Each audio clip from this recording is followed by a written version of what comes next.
하나님의 말씀 민수기 5장 1절에서 10절까지 말씀입니다.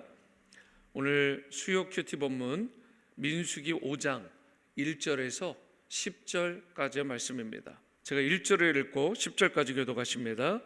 여호와께서 모세에게 말씀하여 이르시되 이스라엘 자손에게 명령하여 모든 나병 환자와 유출증이 있는 자와 죽음으로 부정하게 된 자를 다 진영 밖으로 내보내되 남녀를 막론하고 다 진영 밖으로 내보내어 그들이 진영을 더럽히게 하지 말라. 내가 그 진영 가운데에 거하느니라 하시매 이스라엘 자손이 그같이 행하여 그들을 진영 밖으로 내보내었으니 곧 여호와께서 모세에게 이르신 대로 이스라엘 자손이 행하였더라. 여호와께서 모세에게 말씀하여 이르시되 이스라엘 자손에게 이르라. 남자나 여자나 사람들이 범하는 죄를 범하여 여호와께 거역함으로 죄를 지으면 그 지은 죄를 자복하고 그 죄값을 온전히 갚되 5분의 1을 더하여 그가 죄를 지었던 그 사람에게 돌려줄 것이요 만일 죄값을 받을 만한 친척이 없으면 그 죄값을 여호와께 드려 제사장에게로 돌릴 것이니 이는 그를 위하여 속죄할 속죄의 순양과 함께 돌릴 것이니라. 이스라엘 자손이 거제로 제사장에게 가져오는 모든 성물은 그의 것이 될 것이라. 10절입니다. 각 사람이 구별한 물건은 그의 것이 되나니 누구든지 제사장에게 주는 것은 그의 것이 되느니라. 아멘. 네, 오늘 본문은 민수기 5장이죠. 그런데 앞선 1장에서 4장까지 했던 내용을 보면 이스라엘 백성의 인구조사를 하게 됩니다. 그리고 지파별로 12개의 지파가 있는데 동서남북 3개씩 어떻게 그 지파가 배치되는지에 대해서 구체적으로 하나님이 다 말씀해 주셨어요. 그저 이스라엘 백성은 그대로 따르는 것이죠. 거기다가 머무를 때는 그렇게 셋 해서 12개의 지파가 하다가 또 이제 진행을 할 때는 동쪽의 부분부터 해가지고 이 진영의 대열이 조금 바뀌게 돼요. 그래서 그 진영의 대열에 대해서도 말씀해 주시는 것입니다. 누가 앞에 가는지, 중간에 누가 서는지, 끝에는 어떤 지파가 서게 되는지를 아주 구체적으로 또 설명을 해 주십니다. 그리고 레위 지파의 가문별 임무에 대해서 어떤 일들을 이 레위 지파에서 특별히 가문별로 하게 되는지 이 임무에 대한 부분도 구체적으로 알려주셨어요. 그래서 우리가 생각해 볼 때 정말 행복하고 평안하고 성공적인 그런 인생들이 어떤 인생이냐? 하여튼 하나님의 음성을 잘 듣는 거예요. 그리고 그 들은 말씀대로 잘 청종해서 따라가는 인생, 그 인생이 그 그리스도인이 그 성도가 가장 행복한 하나님의 백성인 줄로 믿으시기 바랍니다. 하여튼 주님의 말씀을 잘 청종하는 것입니다. 그리고 그 받은 말씀대로 잘 따라가면 돼요. 그게 하나님의 백성, 하나님의 성도가 마땅히 해야 될 일인 것입니다. 그러다가 지금 5장이 되었습니다. 하나님께서는 이스라엘 백성에게 지금 강조하는 게 있어요. 어떻게 배치가 되고 어떻게 진영이 스타트를 끊어서 진행을 하는지 나아가는지를 구체적으로 알려주시고는 그리고 나서 첫 번째로 너희들이 행해야 될 일이 이거야 라고 말씀하신 게 뭐냐? 바로 거룩함이었습니다. 하나님은 거룩하시기 때문에 그분의 백성들도 그분의 자녀들도 거룩하길 원하셨던 것입니다. 성결함이라고 말할 수도 있고 거룩함이라고도 말할 수 있죠. 바로 성별된 하나님의 백성으로 저들이 살아가길 원하셨던 것입니다. 시내산 아래에서 1년 동안을 머무르게 되죠. 그 머물렀다가 이제 가나안 땅을 향해서 나아가는 지금 상황 가운데 있을 때 그 시점 가운데 그런 대규모 인원이 정렬을 잘 맞춰서 질서를 잘 지켜서 장거리 여정을 떠나는데 아무런 탈이 없이 하나님의 임재와 인도하심을 경험하면서 성공적인 광야길을 통과하는 그 삶에 있어서 핵심은 거룩이다라고 강조하고 있어요. 우리 성도의 삶도 마찬가지인 줄 믿습니다. 이 광야 같은 삶 가운데 여러분과 제가 항상 놓치지 말아야 되는 게 있습니다. 그것은 바로 거룩하신 하나님과 같이 우리도 거룩함을 유지하는 것인 줄 믿으시기 바랍니다. 주님의 보혈로 날마다 씻음을 받아야 되는 것입니다. 오늘도 보혈 찬양을 했잖아요. 주님의 보혈로 우리가 맑게 씻어지고 정결해지고 성결해지면 주님이 원하시고 기뻐하시는 거룩한 백성과 가정과 가문으로 우리가 우뚝 서게 될 줄로 믿습니다. 오늘 이스라엘 백성이요, 군대를 지어서 나가게 돼요. 그런데 이스라엘은 세상의 군대와 다르잖아요. 하나님의 군대잖아요. 그랬기 때문에 거룩하신 하나님께서는 그들이 하나님의 군대답게 가장 먼저 성별된 삶, 구별된 삶, 세상과는 좀 다른 삶을 살기를 원하셨고, 이스라엘 진영 곧 하나님의 그 백성들이 거룩할 것을 원하셨던 것입니다. 그러면서 먼저 오늘 본문 2절과 3절에 이런 말씀을 하세요. 이스라엘 자손에게 명령하여 모든 나병 환자와 유출증이 있는 자와 죽음으로 부정하게 된 자를 다 진영 밖으로 내보내되 남녀를 막론하고 다 진영 밖으로 내보내어 그들이 진영을 더럽히게 하지 말라. 내가 그 진영 가운데에 거하느니라 하시매. 하나님은 사랑의 하나님이시죠. 자비와 인자와 긍휼이 충만하신 분이십니다. 그런데 우리가 잊지 말아야 되는 건 그러한 하나님이심과 동시에 하나님은 공의로우시고 정의로우시고 거룩하신 분이십니다. 그렇기 때문에 죄와 악에 대해서 타협하시는 분이 아닙니다. 그래서 하나님께서는 이 모세에 대해서 모든 나병 환자들 그리고 유출증이 있는 자, 죽음으로 인해서 더럽힘을 받은 자가 있다면 진영 밖으로 일단은 내보내라고 이야기를 합니다. 이 말은 저들을 영원히 축출하고 거기서 완전히 분리하기 위한 행위가 아니라 일단은 이스라엘 진영 전체가 거룩함을 유지할 수 있도록 하는 방법이지만, 동시에 하나님께서는 일시적으로 나간 저들을 포기하지 않으십니다. 다시금 거룩하게 회복되어서 이스라엘 진영으로 바로 하나님의 거룩하심과 같이 저들도 거룩함을 잇기를 원하셨던 것이 하나님의 본질적인 뜻입니다. 이렇게 성소 밖으로 일단 내어놓도록, 그래서 하나님의 임재, 그 거룩함이 손상받지 아니하도록 하나님의 임재를 상징하는 성소 밖, 그 이스라엘 백성의 그 진영 밖으로 일단 내보내도록 말씀을 하신 것입니다. 이스라엘에게 있어서 이 회막, 성소는 저들의 삶의 중심이었습니다. 하나님의 임재를 또한 상징하는 것이었어요. 그러니까 하나님의 임재가 있고 또 이스라엘 전체의 삶의 중심이었던 성소, 회막, 바로 그 성막이 거룩함을 유지할 수 있도록 이스라엘 온 진영의 그 주위서부터 거룩함을 유지하기를 원하셨던 것입니다. 하나님의 임재가 있던 성소. 하용조 목사님의 책 광야의 삶은 축복이다에 보면 광야에서 40년 동안 축복받았던 그 성소가 오늘날의 교회다, 이렇게 이야기를 합니다. 그러니까 이스라엘의 그 진영 안은, 그 진영에 있는 백성들은 오늘날로 이야기하면 성도가 되는 것입니다. 여러분과 저와 같은 성소는 교회가 되는 것이고, 또 저들은 하나님의 백성이라 불려졌던 저들은 오늘날의 뉴 이스라엘, 하나님의 백성된 성도가 되는 것이죠. 그러면서 그 책에서 이런 이야기를 해요. 축복 중에 축복은 예배 드릴 곳이 있다라는 것이다. 그러니까 여러분과 제가 사실 생각해 보면 예배 드릴 곳이 있다라는 게 얼마나 큰 감사입니까? 여러분은 어떻게 생각하십니까? 우리가 마음껏 예배 드리고 기도하고 눈물 흘리고 하소연하고 하나님으로부터 용서받고 위로와 격려를 받고 세상을 향해서 다시 나아갈 수 있게 하는 장소가 사실 교회 아닙니까? 저는 중동 지역에 3개월 정도를 있었어요. 3개월 정도 있을 때 예배 처소가 없었습니다. 맨날 이 모스크라고 하나, 이 막 알라 계속 그 쿠란을 막 외워대고, 그리고 막 주위에서 영적으로 눌릴 만한 것들은 많은데 혼자 그렇게 예배를 드려야 되는 거예요, 중동 땅에서.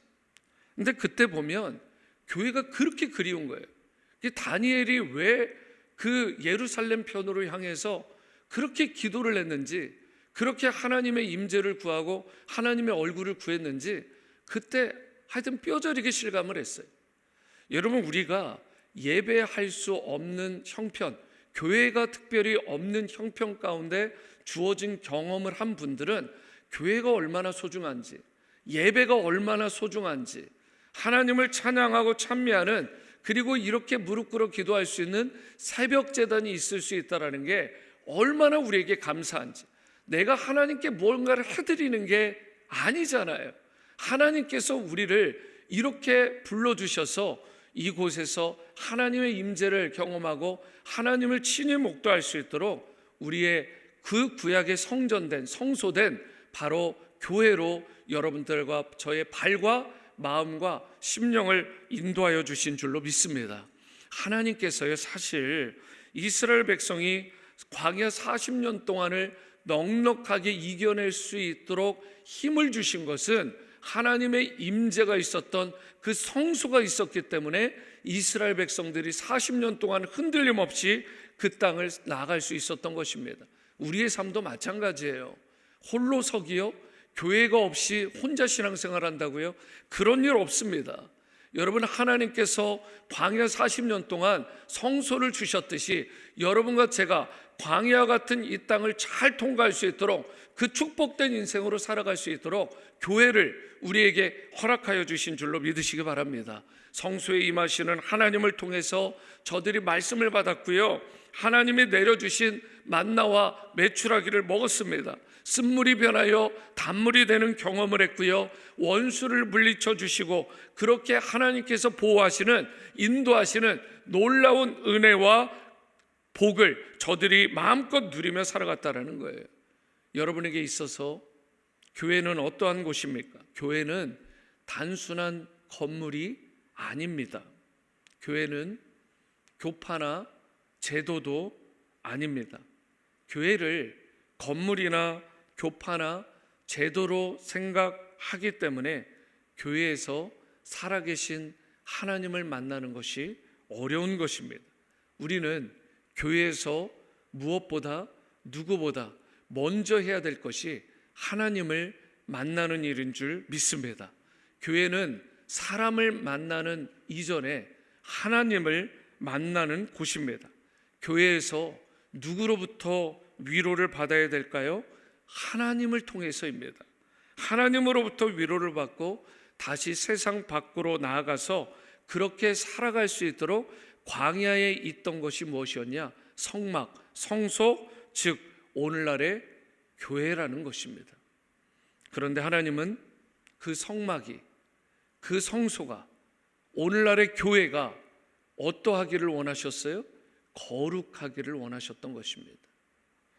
그래서 오늘날의 교회도 반드시 이 거룩함을 유지하는 것에 최선을, 모든 포커스를 다해야 되는 것입니다.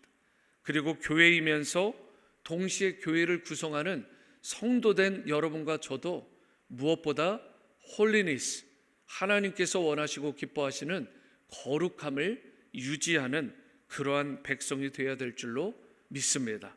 그런데 그처럼 하나님과 전혀 상관없이 살아가던 이방인들, 여러분들, 이 이방인들이 어떻게 하나님을 만날 수 있을까?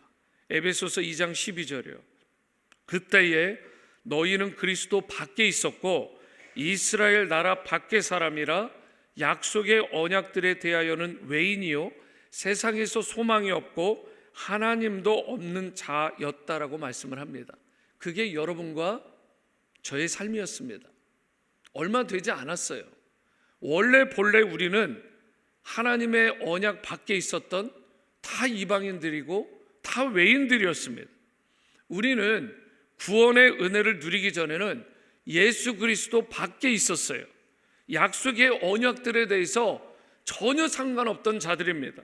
그래서 세상에서 소망도 없었고요, 하나님도 없던 자들이 사실은 여러분과 저 아니겠습니까? 그런데 그처럼 하나님과 전혀 상관없이 살아가던 이방인이었던 여러분과 제가, 우리가 어떻게 그 하나님과 깨어진 관계가 회복되었어요? 에베소서 2장 13절을 제가 읽어드립니다. 이전에 멀리 있던 너희가 이제는 그리스도 예수 안에서 그리스도의 피로 가까워졌다. 그리스도의 피로 가까워졌다. 예수 그리스도의 피로 말미암아 하나님과의 깨어진 관계가 온전히 회복이 된 것입니다. 그래서 베드로전서 2장 9절 말씀에 예수 그리스도와의 연합을 통해 여러분과 제가 왕같은 제사장, 택하신 족속, 거룩한 나라요 하나님의 소유된 백성이 되게 된 것입니다. 그리고 그렇게 성도된 우리는 이제 거룩한 하나님 나라의 이 백성과 같이 세상과 좀 구별되고 하나님을 기쁘시게 하는 거룩한 산 제사로 하나님께 나아가며 매 순간 산 제물로 우리가 드려져야 될 줄로 믿습니다.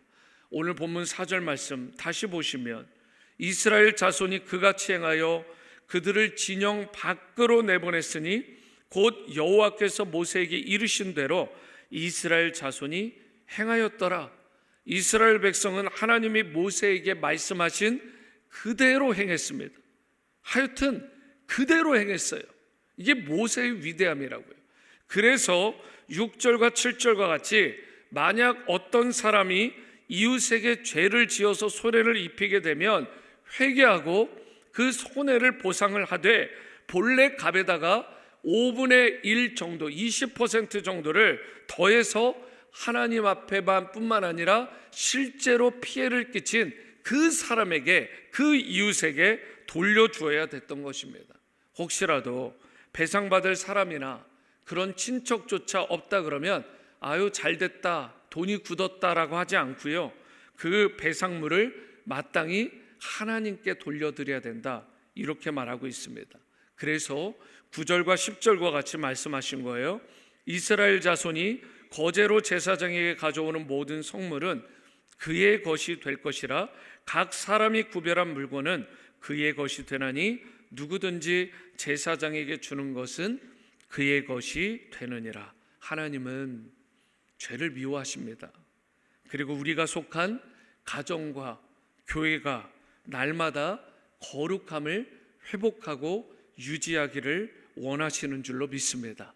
그러므로 죄와 타협하지 말고 성령 안에서 말씀과 기도로 거룩과 성결을 우리가 잘 유지하는 그러한 성도가 될 수 있게 되기를 바랍니다. 그리고 이웃에게 혹 죄를 지었으면 내가 하나님께만 갚으면 되지, 그런 애티튜드가 아니라 진정으로 회개할 뿐만 아니라 진실된 사과와 함께 손해배상까지도 구체적으로 할 수 있는 그런 인생이 되었으면 좋겠습니다. 그럴 때 주님이 기뻐하시는 하나님과의 회복뿐만 아니라 이웃과의 회복을 통해서 하나님의 기쁨이 되는 인생이 되게 되는 것입니다. 이제 죄악된 것을 진영 밖으로, 성막 밖으로 내어버리라, 그렇게 말씀하신 그 말씀에 순종했던 그 하나님의 백성들과 같이 우리도 온갖 더러운 것과 죄의 습성들을 우리 몸 밖으로, 우리의 삶의 밖으로 과감하게 내쫓을 수 있게 되기를 바랍니다.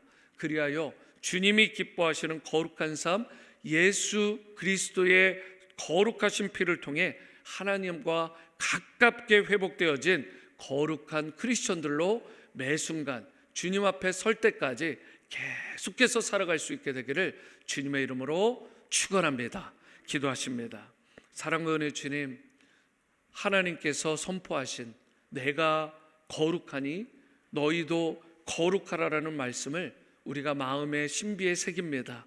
오늘 주님께서 우리에게 원하시는 가장 큰 말씀과 또 지침 중에 하나가 홀리니스, 거룩함임을 기억하게 도와주시고 날마다 주님의 보혈로 거룩하게 씻어주시고 죄의 사함의 은총을 누리며 하나님께서 원하시고 기뻐하시는 바를 이 땅에서 이루어드리는, 그리하여 우리의 개인의 삶뿐만 아니라 우리가 속한 가정과 교회 공동체와 이웃과의 관계와 삶의 모든 지경이 주님이 기뻐하시는 처소가 될 수 있도록 은혜를 베풀어 주옵소서.